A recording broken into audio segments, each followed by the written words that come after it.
গত জুমায় আলোচনা করতেছিলাম যে আল্লাহ সুবহানাহু তাআলা তার হাবিবকে কখন সৃষ্টি করলেন, কখন থেকে তিনি নবী। আমরা হাদিস শরীফে, তিরমিজি শরীফের হাদিস সহ বিভিন্ন হাদিসের ইবারতে দেখতে পাওয়া যায় নবীজি সাল্লাল্লাহু তাআলা আলাইহি ওয়াসাল্লাম তিনি নিজেই বলেছেন, আউয়ালু মা খালাকাল্লাহু নূরি, আল্লাহ পাক রব্বুল আলামিন সর্বপ্রথম আমার নূরকে সৃষ্টি করেছেন। আরও বর্ণনা পাওয়া যায় তিনি নিজেই বললেন, আউয়ালু মা খালাকাল্লাহু রূহি, আল্লাহ পাক তিনি যে সর্বপ্রথম যেই বিষয়টা, যেই বস্তুটা সৃষ্টি করেছে সেটা হচ্ছে আমি নবীর রূহ মুবারক। চিৎকার মেরে বলি সুবহানাল্লাহ। গত জুমায় আলোচনার মধ্যে সূরা আল ইমরানের 81 নম্বর আয়াত দিয়ে বোঝাইতে চেয়েছিলাম যে আল্লাহ পাক রব্বুল আলামিন রূহের জগতে সমস্ত নবী রাসূলদেরকে নিয়েই সেদিন একটা কনফারেন্সে আমার নবীর বিষয়বস্তু, আমার নবী নূরে মুহাম্মদী, এই বিষয়বস্তুর উপর আল্লাহ পাক কথা বলেছিলেন। সুবহানাল্লাহ। সূরা ফিল থেকে আল্লাহ সুবহানাহু তাআলা বলতেছিলেন, হাবিব আপনি কি দেখেননি হাতিওয়ালাদের সাথে আপনার রব কিরকম ব্যবহার করেছে? এখনও প্রমাণ হয়েছে যে হুজুর সাল্লাল্লাহু তাআলা আলাইহি ওয়াসাল্লাম দুনিয়াতে আসার পূর্ব থেকেই এই ঘটনা সম্পর্কে জানেন। সুবহানাল্লাহ। আরো জোরে বলি সুবহানাল্লাহ। আপনাদের কি কোনো কষ্ট হচ্ছে সুবহানাল্লাহ বলতে? একটু সহযোগিতা করবেন। আল্লাহ সুবহানাহু ওয়া তাআলা কালামে পাকে ইরশাদ করছেন, ওয়ামা আরসালনাকা ইল্লা রাহমাতাল লিল আলামিন। হাবিব বন্ধু, আমি আপনাকে বিশ্ববাসীর জন্য রহমত স্বরূপ প্রেরণ করেছি, রহমত হিসাবে পাঠিয়েছি।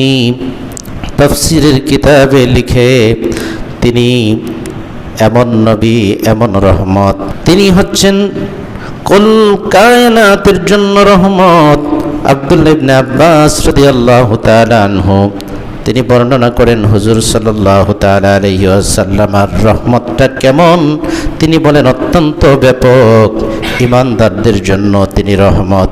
তারপরে যারা ঈমান আনেনি তাদের জন্য রহমত, মুমিনের জন্য, ঈমানদারের জন্য রহমত হচ্ছে উভয় জাহানে, দুনিয়া ও আখিরাতে। আর যারা ঈমান আনয়ন করেনি তাদের জন্য শুধুমাত্র দুনিয়াতে রহমত। সুবহানাল্লাহ বলুন। কেননা আগের যুগে কোনো মানুষ যদি কোনো পাপ করত, গুনাহ করত, সঙ্গে সঙ্গে এই গুনাহের শাস্তি স্বরূপ কোনো শাস্তি এরকম হতো যে তার চেহারাটা সঙ্গে সঙ্গে পরিবর্তন হয়ে যেত, চেহারা বিকৃত হয়ে যেত। আবার দেখা গেল কারো ক্ষেত্রে, কোনো নবীর ক্ষেত্রে, কোনো নবীর উম্মতের ক্ষেত্রে এমন হয়তো গুনাহ করার সাথে সাথে শাস্তি স্বরূপ আল্লাহ পাক রব্বুল আলামিন তাদেরকে একেবারে মূলোৎপাটন করে দিতেন, শেষ করে দিতেন। এইরকম করে বিভিন্ন আযাবের বিভিন্ন ধরন দুনিয়াতেই তারা দেখতে পেত।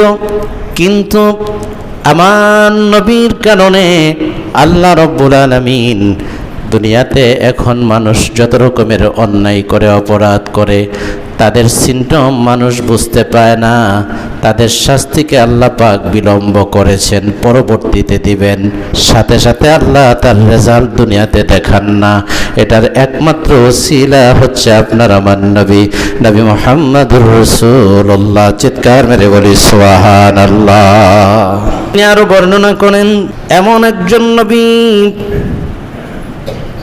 তিনি হচ্ছেন, তার রহমতের ব্যাপকতা এত যে বেশি, তিনি পরিপূর্ণ, পরিব্যাপ্ত, যা আল্লাহ রাব্বুল আলামিন একেবারে সৃষ্টির আউয়ালিন ও আখিরিন, শুরু থেকে শেষ পর্যন্ত আল্লাহ পাক তার বন্ধুর রহমতকে ব্যাপকতা দান করেছেন। সুবহানাল্লাহ। অর্থাৎ সমগ্র জাহানের জন্যই তিনি হচ্ছে রহমত। তার প্রমাণ হলো আল্লাহ সুবহানাহু তাআলা, আপনারা জানেন এই আয়াতের আলোচনা পূর্বেও হয়েছে। আল্লাহ পাক রব্বুল আলামিন বললেন, আমার বন্ধুকে আমি কতটুকুন এরিয়ার জন্য, কতটুকুন জায়গার জন্য আমি রহমত করেছি। দুনিয়ার মানুষ একটু খেয়াল করো, আমি আল্লাহ যেমন রব্বুল আলামিন, আমার বন্ধুর একটা লকব হচ্ছে রহমাতুল লিল আলামিন। সুবহানাল্লাহ। এটা কি কোনো মানুষের মন গড়া কথা, না আমার আল্লাহর কোরআন? আরো জোরে বলুন না, এটা কি আমার আল্লাহর কোরআন। আল্লাহ রাব্বুল আলামিন তার হাবিবকে তামাম পৃথিবীবাসীর জন্য, কুল কায়নাতের জন্য, আল্লাহর সৃষ্টির মধ্যে আল্লাহর সৃষ্টির যত এরিয়া আছে, এই এরিয়ার জন্য আমার আল্লাহ যেমন রব, সৃষ্টিকর্তা, পালনকর্তা, লালনকর্তা, ঠিক ততটুকুন এরিয়ার জন্য তার বন্ধু হচ্ছে রহমত। চিৎকার মেরে বলি সুবহানাল্লাহ। আমার নবীজি রূহের জগতেও রহমত ছিলেন, এখনও রহমত। কিয়ামত পর্যন্ত আমার নবী কুল কায়নাতের জন্য, কুল সৃষ্টির জন্য তিনি রহমত।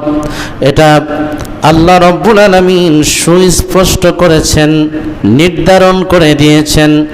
কেননা আল্লাহ যেমন কোনো সময়সীমার জন্য আল্লাহ নয়, রব নয়, 1 বৎসর কিংবা 5 বৎসর মেয়াদি নয়, ঠিক তেমনিভাবে আবার আল্লাহর রুবুবিয়তের যেমন কোনো মেয়াদ নাই, মেয়াদবিহীন, শুরু থেকে শেষ পর্যন্ত। বন্ধুর রহমত ও মেয়াদ ছাড়া, শুরু থেকে শেষ পর্যন্ত আনলিমিটেড। সুবহানাল্লাহ। একটা মানুষ দুনিয়াতে যখন বাঁচে, ধরেন একটা সন্তান দুনিয়াতে জন্মগ্রহণ করলো, মায়ের পেট থেকে ভূমিষ্ঠ হলো। ভূমিষ্ঠ হওয়ার সাথে সাথে ওই সন্তানটা যদি অসুস্থতা ফিল করে, তখন তাকে সর্বপ্রথম ভেন্টিলেটরে ঢোকানো হয়, কৃত্রিম অক্সিজেনের ব্যবস্থা করা হয় তার জন্য। কথা বলুন ঠিক কিনা? একটু জোরে বলবেন না, ঠিক কিনা?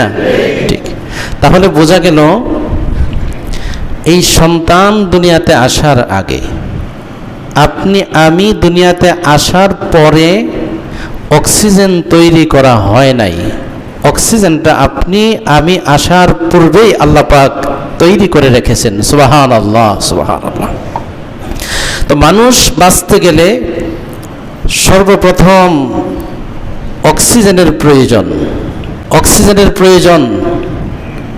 আল্লাহ পাক রব্বুল আলামিন এই অক্সিজেন আগে থেকেই সৃষ্টি করে রেখেছে। মানুষ দুনিয়াতে বাঁচতে গেলে পানির প্রয়োজন।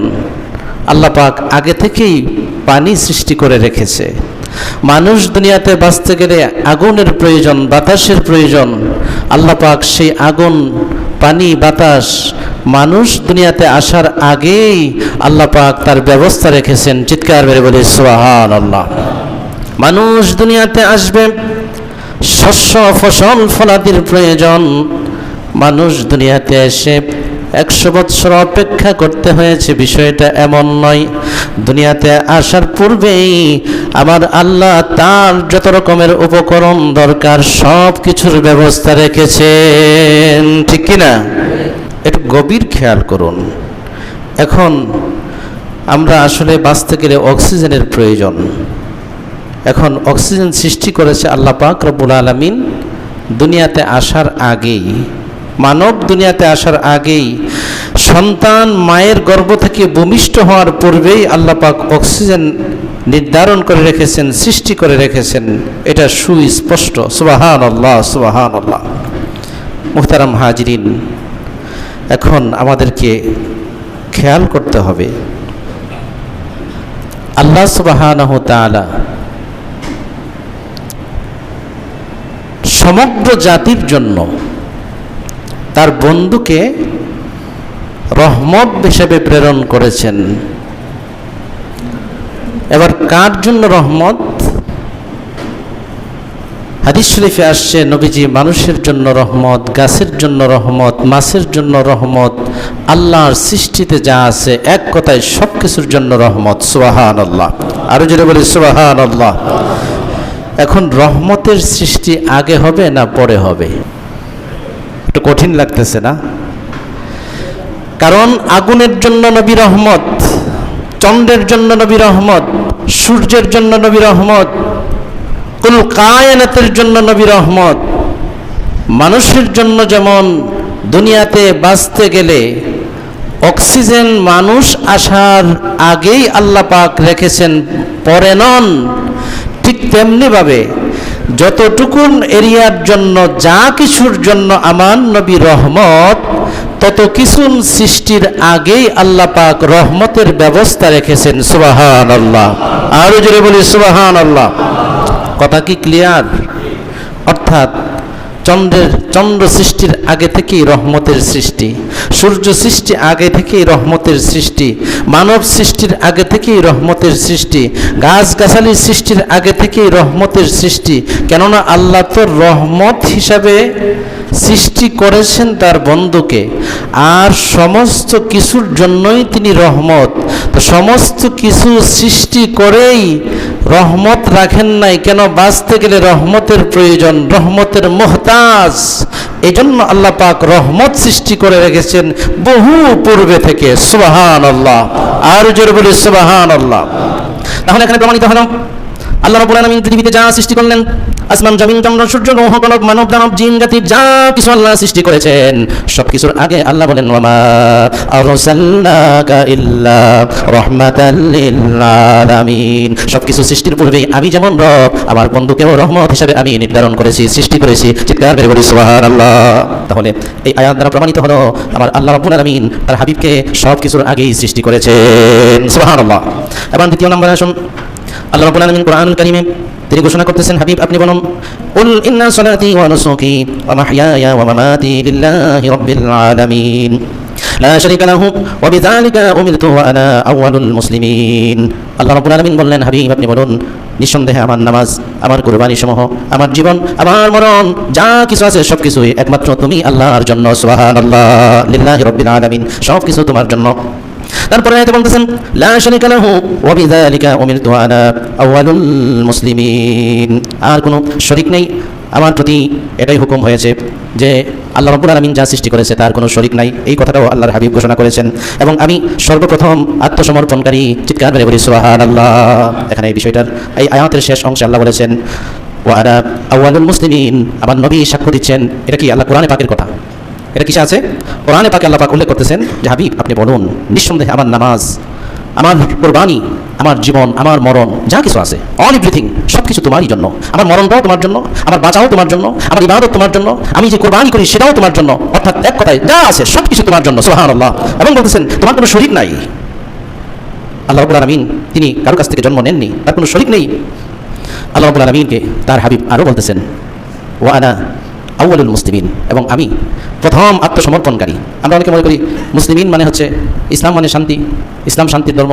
বিষয়টা এরকম নয়। বিষয়টা হচ্ছে ইসলাম মানে হচ্ছে এই, যিনি বিনা দ্বিধায় আল্লাহর রাসূলকে আনুগত্য করবে, আল্লাহর রাসূলকে মেনে নিবে, এই আল্লাহর রাসূলের প্রতি আত্মসমর্পণ করবে, এটাকে ইসলাম বলে। চিৎকার করে বলি সুবহানাল্লাহ। তাহলে আল্লাহর হাবিব এখানে তিনি বললেন ওয়া আনা আউয়ালুল মুসলিমিন, আমি প্রথম আত্মসমর্পণকারী। তাহলে এটা কিসের আয়াত? কোরআনে পাকের আয়াত। তো এখানে আল্লাহর হাবিব বলছেন, আল্লাহ এটা কোট করেছেন, কোরআনে পাকে এটাকে স্থান দিয়েছেন। আল্লাহ বলেছেন হাবিব আপনি বলুন আমার এই সব কিছু আল্লাহর জন্য। তারপরে বলতেছেন যে নিঃসন্দেহে আমি সর্বপ্রথম আপনার আত্মসমর্পণকারী আপনার কাছে। এখন এই আয়াত দ্বারা প্রমাণিত হলো যে আল্লাহর হাবিব সাল্লাল্লাহু তাআলা আলাইহি ওয়াসাল্লাম সব কিছুর আগেই আল্লাহর কাছে আত্মসমর্পণ করেছেন। চিৎকার করে বলি সুবহানাল্লাহ। আউয়াল মানে প্রথম, এটা তো আমরা সবাই জানি। তো নবীজি তিনি বুঝাইতে চাইলেন, আল্লাহ বুঝাইতে চাইলেন যে আমার হাবিব, আমার বন্ধু, পৃথিবীতে আদম থেকে ঈসা রুহুল্লাহ পর্যন্ত যত নবী রাসূলই সৃষ্টি করেছি, কিন্তু সবার আগে আমার বন্ধু আমার কাছে আত্মসমর্পণকারী। চিৎকার করে বলি সুবহানাল্লাহ। তাহলে এখান থেকে প্রমাণ হলো পৃথিবীর সর্বপ্রথম আত্মসমর্পণকারী হচ্ছে আমার নবী। সুবহানাল্লাহ। তখনও আদম নবীর অস্তিত্ব নাই, এই পর্যন্ত ঈসা নবী পর্যন্ত যত নবী আসছে তাদের অস্তিত্ব নাই, তাদের কথা এখানে বলে নাই। আল্লাহ বলতেছে আমার বন্ধু হাবিবুল্লাহ সর্বপ্রথম আমার কাছে আত্মসমর্পণকারী। তার মানে নবী 40 বছর আগেই, 40 বছর বয়স হওয়ার আগেই আল্লাহর কাছে আত্মসমর্পণকারী হিসেবে স্বীকৃত। চিৎকার করে বলি সুবহানাল্লাহ।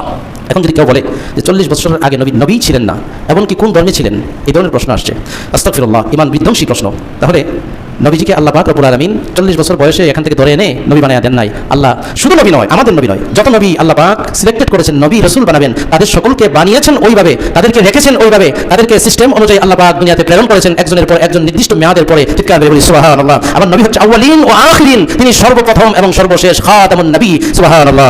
ইয়া আইয়ুহান নাবিয়্যু ইন্না আরসালনাকা শাহিদান ওয়া মুবাশশিরান ওয়া নাযীরা। চিৎকার করে বলি সুবহানাল্লাহ। এই আয়াতের সহজ সরল অনুবাদ হলো, আল্লাহ রাব্বুল আলামিন বললেন, আল্লাহ সুবহানাহু ওয়া তাআলা তাহার হাবিবকে, আল্লাহ বলতেছেন এমনভাবে সৃষ্টি করেছেন, আল্লাহর হাবিবকে এমনভাবে সৃষ্টি করেছেন, ইন্না আরসালনাকা শাহিদা, আল্লাহ পাক শাহিদ হিসাবে, সাক্ষ্যদাতা হিসাবে, আল্লাহ সুবহানাহু ওয়া তাআলা উপস্থিত পর্যবেক্ষণকারী হিসাবে সৃষ্টি করেছেন। সুবহানাল্লাহ। আল্লাহ বলেন, ইয়া আইয়ুহান নাবিয়্যু ইন্না আরসালনাকা শাহিদান ওয়া মুবাশশিরান ওয়া নাযীরা, নিশ্চয়ই আমি আপনাকে প্রেরণ করেছি উপস্থিত পর্যবেক্ষণকারী হিসাবে, উপস্থিত পর্যবেক্ষণকারী হিসাবে। তাহলে এখানে প্রথম সরল আয়াতে বোঝা গেল আল্লাহ তার হাবিবকে উপস্থিত পর্যবেক্ষণকারী হিসাবে সৃষ্টি করেছে। আবার এই শাহেদের অর্থ হলো সাক্ষীদাতা। এখন প্রশ্ন হলো, একটা মানুষ সাক্ষী দিবে, একটা ব্যক্তি সাক্ষী দিবে, সাক্ষী দেওয়ার জন্য শর্ত হলো নিজ চোখে দেখতে হবে। এখন ধরেন জেলা পরিষদে একটা ঘটনা ঘটেছে, এখন এই জেলা পরিষদের এই বাসিন্দা, তিনি যদি থাকেন ঢাকাতে, আর তিনি যদি বলেন গতকাল জুমার নামাজের সময় একটা ঘটনা ঘটেছে, এটার রাজ সাক্ষী আমি, তখন বলা যদি হয় যে আপনি কোথায় ছিলেন, যে আমি ছিলাম ঢাকায়, তখন আপনারা কি মানুষটাকে পাগল বলবেন নাকি সুস্থ বলবেন? যদি বলুন না, অসুস্থ বলবেন। কেন? সাক্ষী দিতে যদি প্রয়োজন হয়, সাক্ষী হিসাবে গ্রান্টেড হবে উপস্থিত পর্যবেক্ষণকারী ছিল, তাহলেই তিনি সাক্ষী হিসাবে গ্রান্টেড। তাফসীরের কিতাবে লিখে, আমার নবী হচ্ছেন এমন সাক্ষী, শাহেদা উপস্থিত। তিনি ইমাম রাগিব, তিনি তার প্রসিদ্ধ কিতাবের মধ্যে, মুফরাদাত গ্রন্থের মধ্যে উল্লেখ করেন, তিনি হচ্ছেন এমন একজন শাহেদ, তিনি সচক্ষে দেখে দেখে আউয়ালিন ও আখিরিন, সৃষ্টির শুরু থেকে শেষ পর্যন্ত যা ঘটছে, ঘটবে, ঘটেছিল, সব কিছুর সাক্ষী একমাত্র আল্লাহর হাবিব দিবেন। সুবহানাল্লাহ। তাহলে সাক্ষী দিবেন আমার নবীজি। সাক্ষীর জন্য শর্ত হলো সচক্ষে দেখতে হবে। এখানে চক্ষু দুই প্রকার, তাফসীরে লিখে, এটা হোক বাহ্যিক চক্ষে, হোক আত্মিক চক্ষে। এবার বোঝা গেল আল্লাহর রাসূল আউয়াল থেকে আখির পর্যন্ত তিনি যা কিছু আল্লাহ পৃথিবীতে সৃষ্টি করেছেন, করবেন, কিয়ামত গড়বেন, শুরু থেকে শেষ অবধি সব কিছু আল্লাহর রাসূলের নজরের মধ্যে আছে, সব কিছু সম্পর্কে তিনি অবগত আছেন। চিৎকার মেরে বলি সুবহানাল্লাহ। এখন অনেকের প্রশ্ন আসবে, এটা কি বলে হুজুর? আমি তো কোরআন হাদিস থেকেই বলছি, আমার বানানো কথা বলছি না, কথা বলুন ঠিক কিনা? তখন সাক্ষী আমার নবীজি কখন থেকে, শুরু থেকে কখন পর্যন্ত, একবারে শেষ পর্যন্ত তিনি কিভাবে সাক্ষী দিবেন? সমস্ত মানুষের কার্যক্রম সম্পর্কে আমার নবী হাসরের ময়দানে সাক্ষ্য দিবেন। আমার নবীর সাক্ষ্য ব্যতীত কেউ সেদিন পার হবে না, পার পাবে না। আমার নবীর সাক্ষী প্রয়োজন। সুবহানাল্লাহ। আর যদি বলি সুবহানাল্লাহ। তাহলে তিনি দুনিয়াতে আসছেন, 40 বছর বয়সে নবী হয়েছেন, এর আগে নবী ছিলেন না, কথাটা এইভাবে বলেছে, এর আগে তিনি নবী ছিলেন না। এখন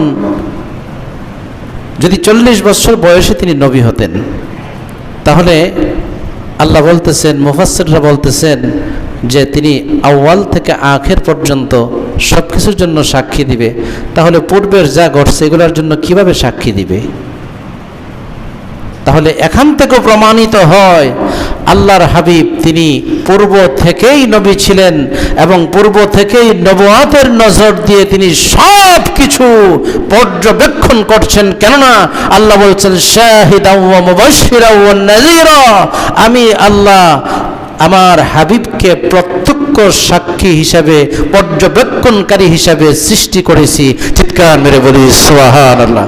তাহলে এখান থেকেও প্রমাণিত হয় আমার নবী 40 বৎসরে নবী হয় নাই, বরং আল্লাহ বহু আগেই তার বন্ধুকে নবী বানিয়ে রেখেছেন। সুবহানাল্লাহ। এবার আসুন, আমার নবীর অস্তিত্ব প্রকাশের 3টা স্তর আছে।